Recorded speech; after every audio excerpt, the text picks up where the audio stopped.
Hello, everyone. I'm Rosemary Coates in Silicon Valley. I'm your host for this edition of Women in Manufacturing podcast. I'm the executive director of the Reshoring Institute, where we help companies bring back or expand their manufacturing in the US.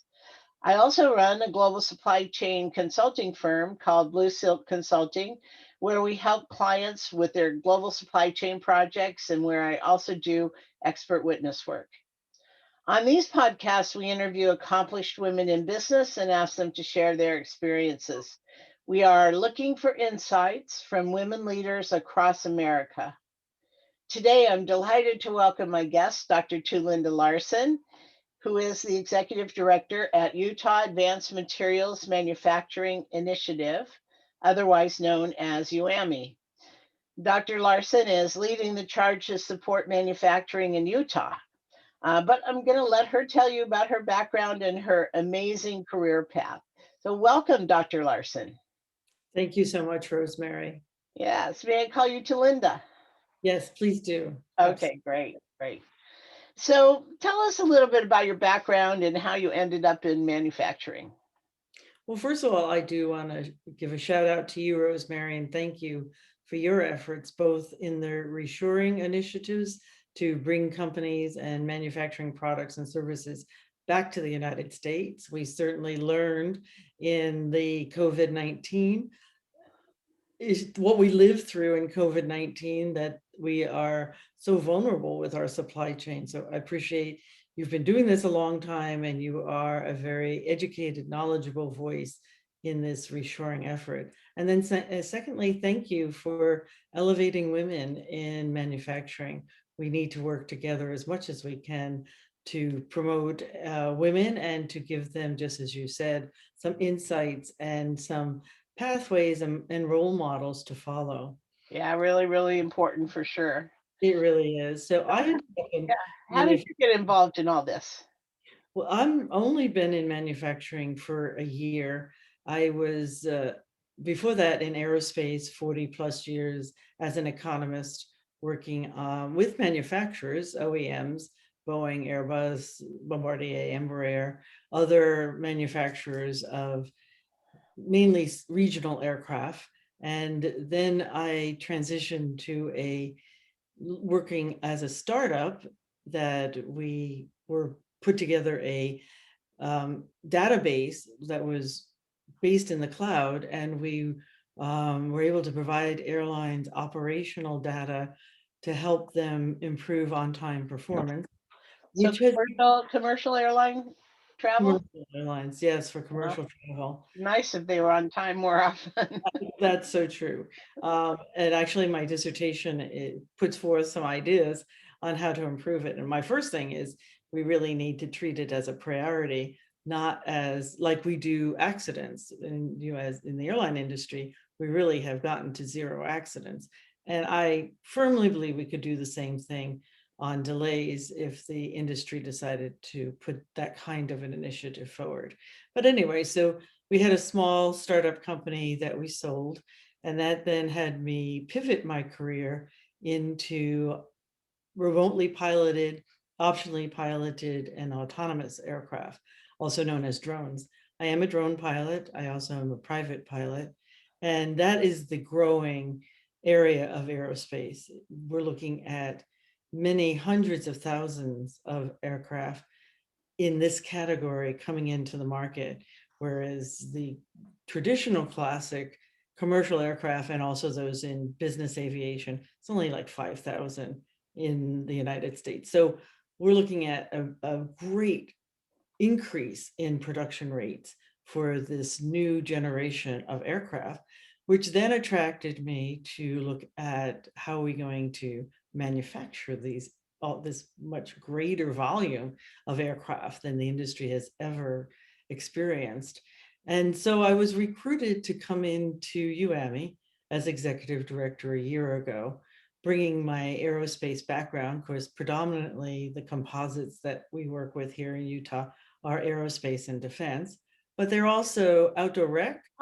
Composites. Just a quick question. So composites are an interesting kind of approach. They're lightweight. materials, metal materials primarily, I believe, right? No? And so Plastics? they're not metals, no, they are composites. It is a process of creating a new material using petroleum-based products. It is not plastic. It's Okay. many, many times stronger than plastic, and it is an equivalent strength to metals, but it's not metals. So Okay. it's lighter, easier to manufacture, and less expensive in many cases than the metals for aerospace production. Right. So it'd be perfect for aerospace because lightweight and strong, right? Yeah. Exactly. Okay. I'm sorry for interrupting. Go ahead. What else That's were you? fun. And then we are also, that's the predominant use of this new material is in aerospace, but it also is used in outdoor recreation because you think about bikes and snowboards and skis, and also in medical devices on very small medical devices for like heart valves. Oh, So those are the primary areas. oh, fantastic. And I think Utah has got a nice long history in aerospace also, I believe. So both Aerospace commercial and and private. Yeah, aerospace and composites. We were back in the 1950s, part of the Hercules rocket research and demonstration and testing. The Hercules rocket was early composites, and we did develop that and test it here in Utah. Ah, very interesting. So tell us about UAMI and what the mission is, and just about it. Sort of it's a fun acronym, I think. But what are you actually doing at UAMI? Sure. UAMMI is a nonprofit, and we are a public-private partnership. We are not a membership organization. We are administrators of two major federal programs, and we also are administering some state programs to help the small businesses in Utah develop and grow in the advanced materials and advanced manufacturing. Again, advanced materials, composites, plastics are in there, and also ceramics. And advanced manufacturing is 3D printing, digital engineering, and using 5G technology. So that is our mission, is to elevate Utah as a key center in the United States and globally for advanced manufacturing. Ah, okay, very interesting. So, so it applies broadly across all kinds of industry then, if the materials can be used in aerospace as well as other industries, is that right? That's correct. Our primary industries for composites are aerospace and defense, outdoor recreation, and medical.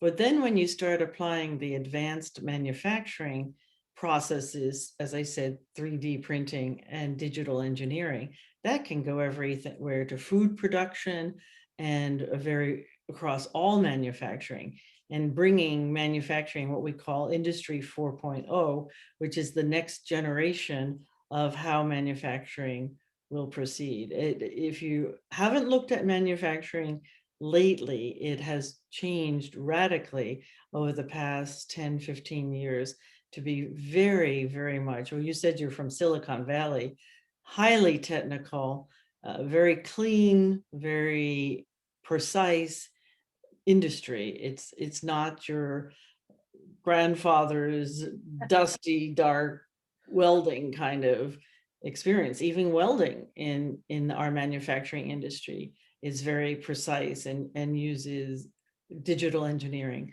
to execute the designs. Hmm. Yeah, my grandfather worked as a metal worker at a company called Hazy Taylor in Warren, Ohio. They made drinking fountains.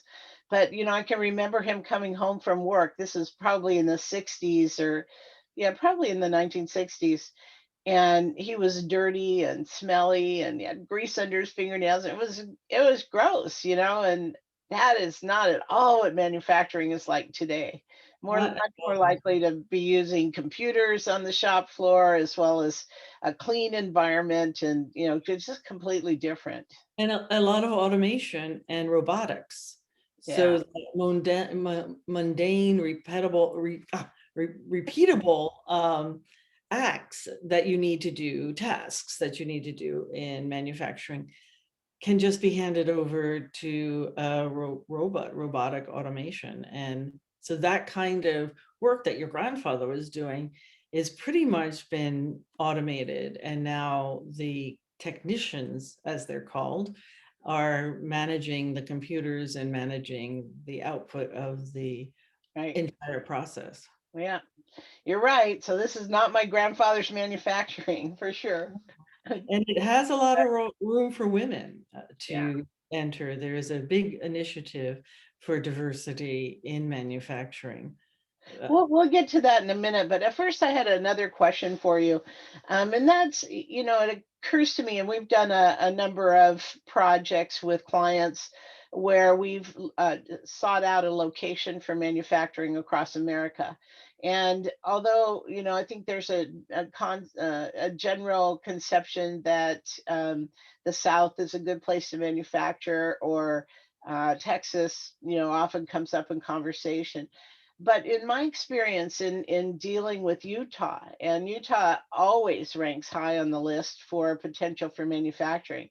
And my experience in working with Utah is that there's so much effort on putting teams together and teamwork among the various agencies and organizations, which uniquely sets Utah apart.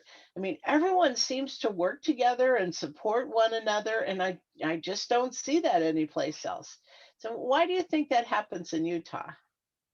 Utah has a culture of collaboration, and that has really been played out in the way we are developing manufacturing, but all of the industry. It's a very fiscally conservative government, and it's a very small state in many ways, that we have only 3 million total population, and they're pretty much all down the Wasatch Front.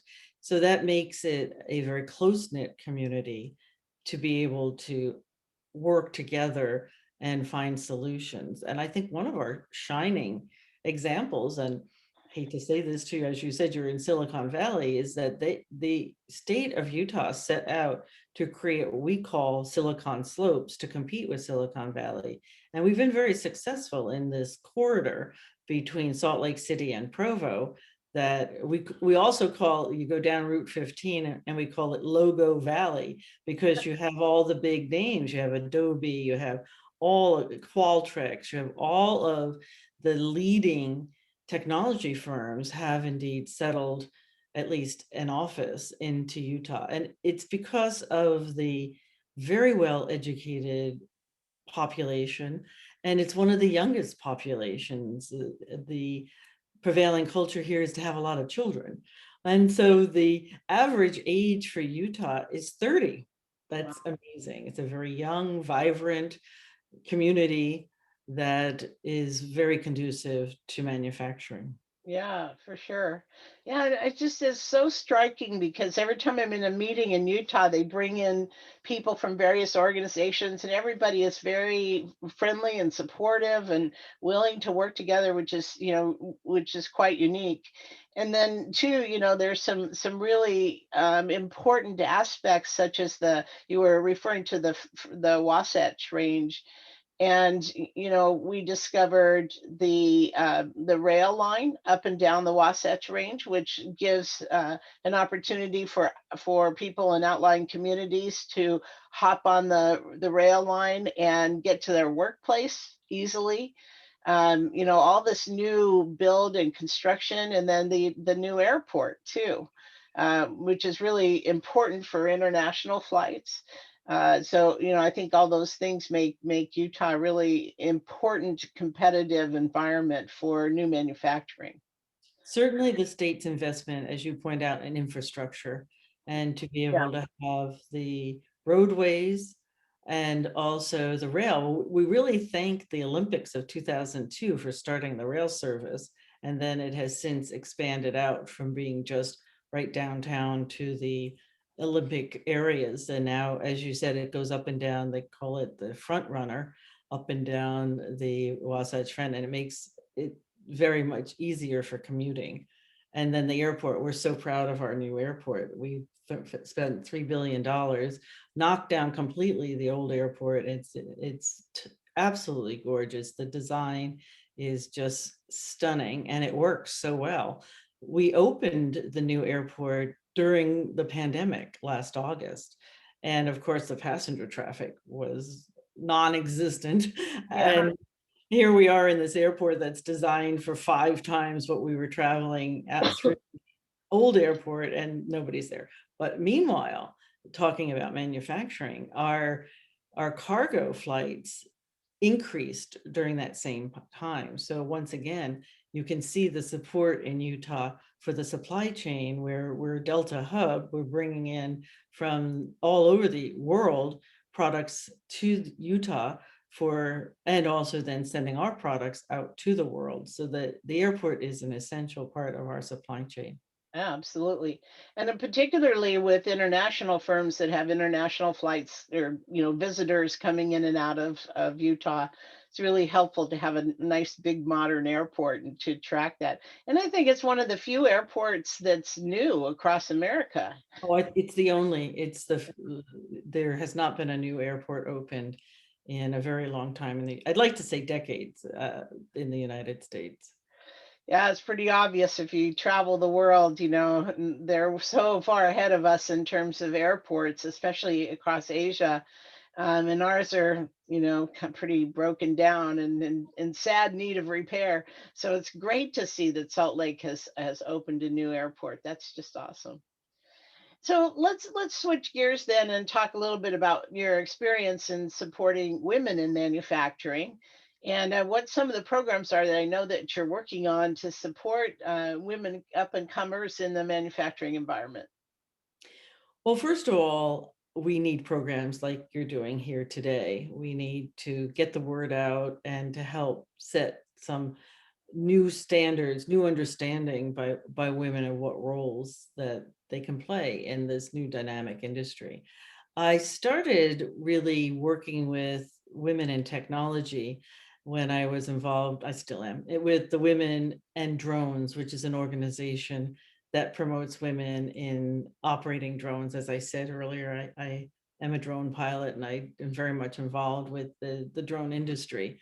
And we started in 2017, created the organization just as an informal network, very quickly had 2,000 people who were affiliated. And so we just converted it over to a membership organization and put up a job board, because every place we went to, all the conferences, we would have companies come up to us and say, and this is true in manufacturing too, say to us, we've got the jobs, we can't find the women. And Right. so that's one of the initiatives we launched, was a job board. So promoting the opportunities to help businesses find women for the jobs is a very important function.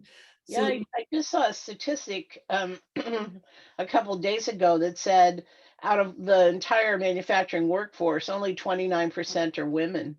So there's lots and lots of room for growth. absolutely. So the Utah was privileged to be designated by the Department of Defense as a defense manufacturing community.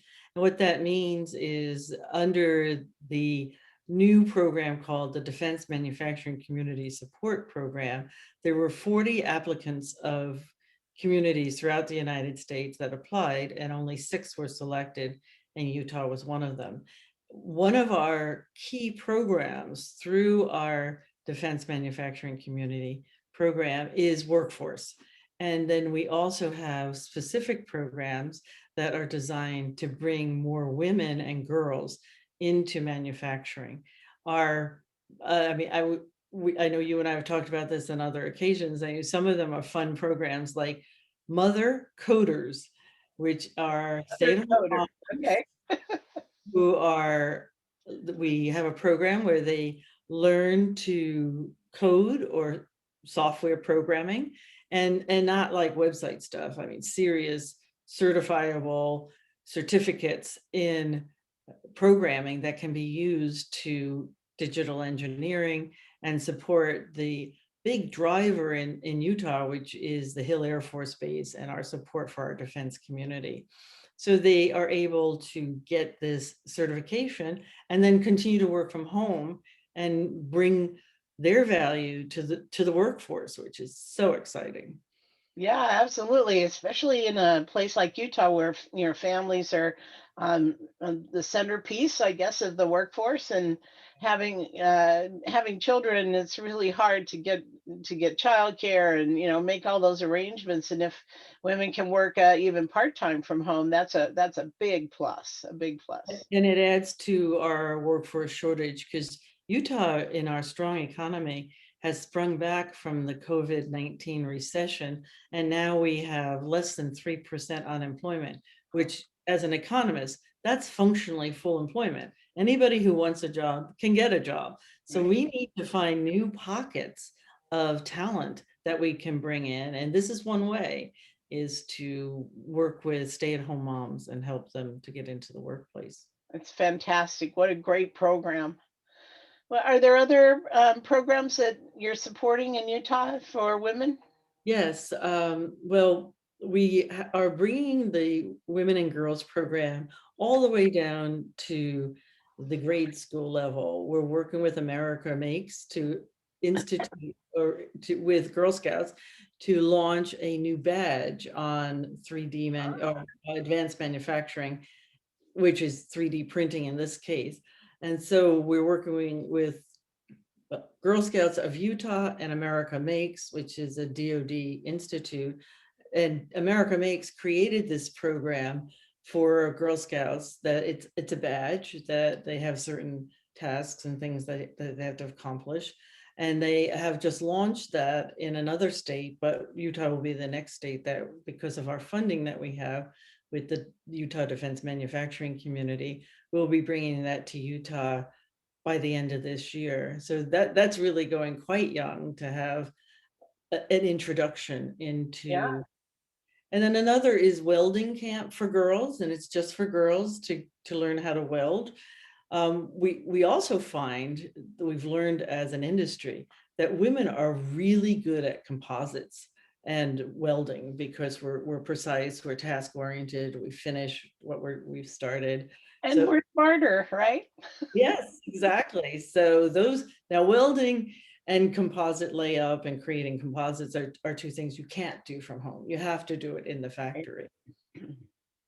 That's terrific. I'm just so pleased that we're supporting more women fundamentally. And I think that's the key to it. You can't just assume that women already in the workforce or further on, older people are going to jump in and be able to do this. We really have to fundamentally rethink the way we train women and bring them up through the ranks, from grade school through middle school through high school, so that they have an understanding of what manufacturing is all about. And like you were saying, coding, essential part, welding, all kinds of skills, 3D printing, all those things are part of the manufacturing world, and where we need to support new employees, women and men both, coming up through the ranks so we can build out our workforce more effectively.